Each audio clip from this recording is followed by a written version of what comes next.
Someone called her an angel on earth, and that's a good way to describe her. Brianna's like sunshine. She walks in a room and she's like sunshine because she's so happy. Her smile, that's the number one thing. Just like that smile lights up her whole entire face. Since we were born, she's always been like kind of like a second mother for us, always protecting us and always telling us what to do. She changes people's lives.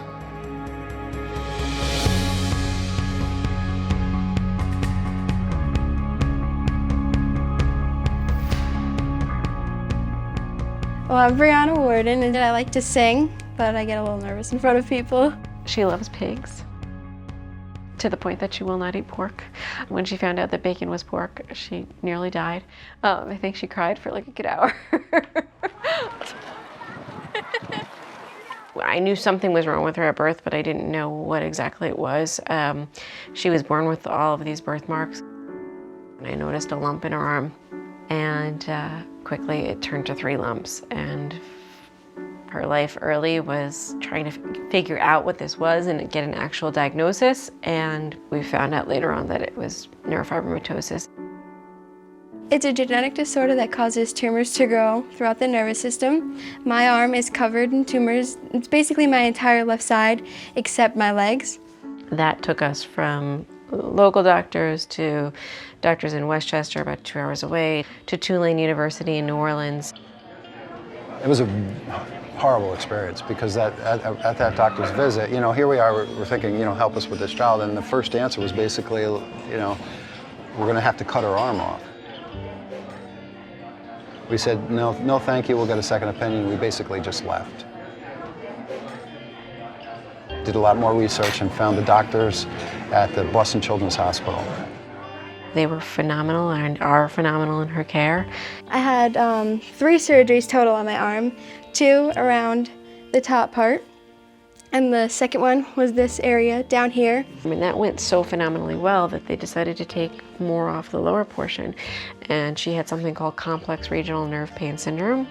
Her shirt, raindrops, wind would cause excruciating pain.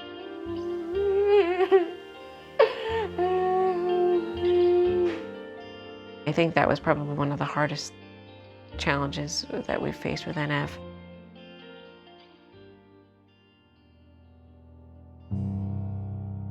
When it hit me, it was definitely when she had her spinal surgery.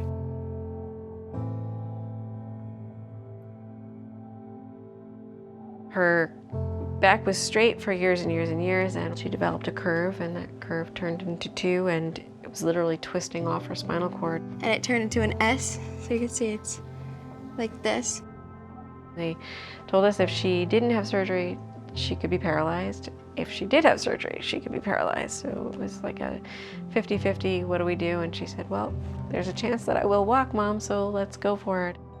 Well, today's the first surgery date. Are you scared? A little bit. A little bit, me too. How are you feeling? Anxious. About what? I don't like to see my daughter go through pain. Are you more nervous now that we're here? No. Yeah. When I get in the room, probably. They took out several vertebrae in her middle of her spine, her upper spine, and they had to break her ribs to get to the spine.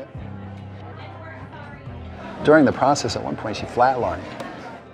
She actually flatlined, and they had to bring her back. But I thought I was going to lose her, and sorry. That was awful, awful, awful. Sorry about that.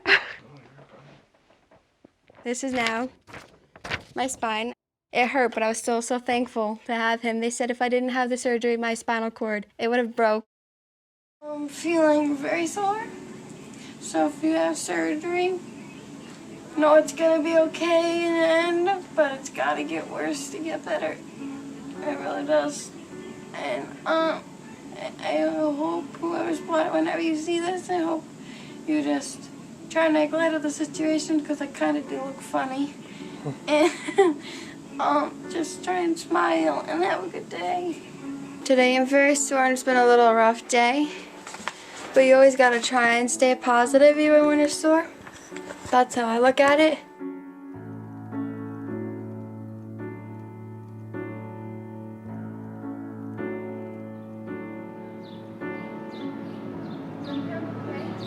Careful. Good. How were you able to do all this stuff in such a short time? Your physical therapy and OT? Because you're a physical therapist and your OT? Yes. Had nothing to do with you?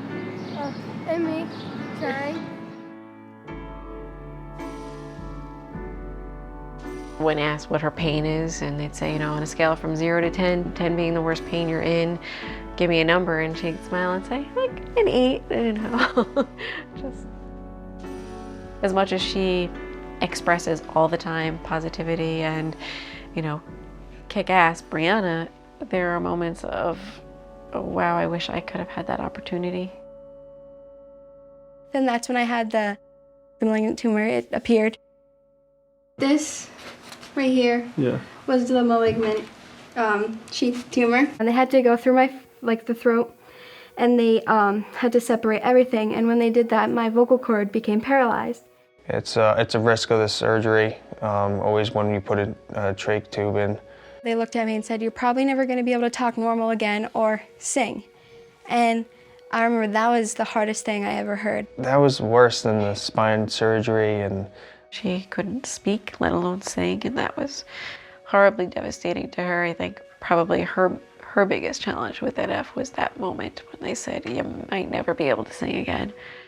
One day we're sitting in the living room and she's on the couch, and I was trying to talk to my brother Robert, and my voice, it clicked. And it came back, and she was so excited.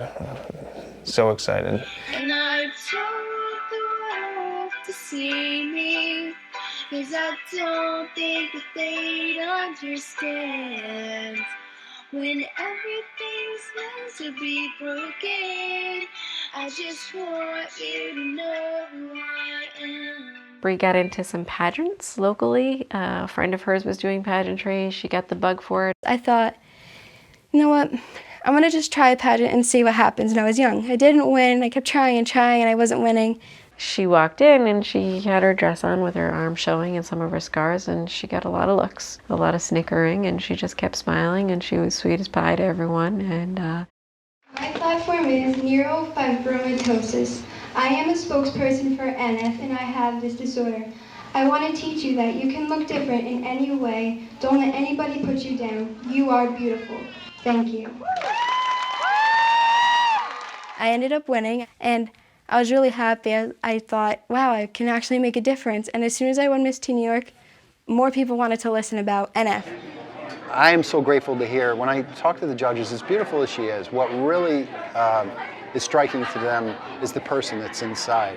So then when I became older and more aware of NF, I thought, I'm gonna help others who have this. I'm gonna help them get through the depression that they're feeling, because it is hard.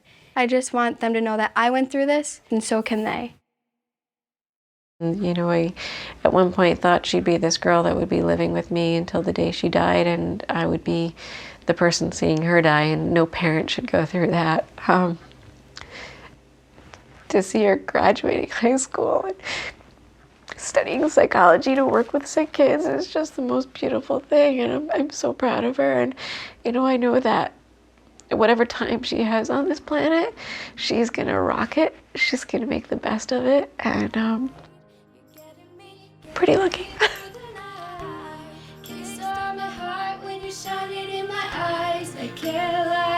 It's a sweet life. I'm stuck in the dark, but you're my flashlight. You're getting me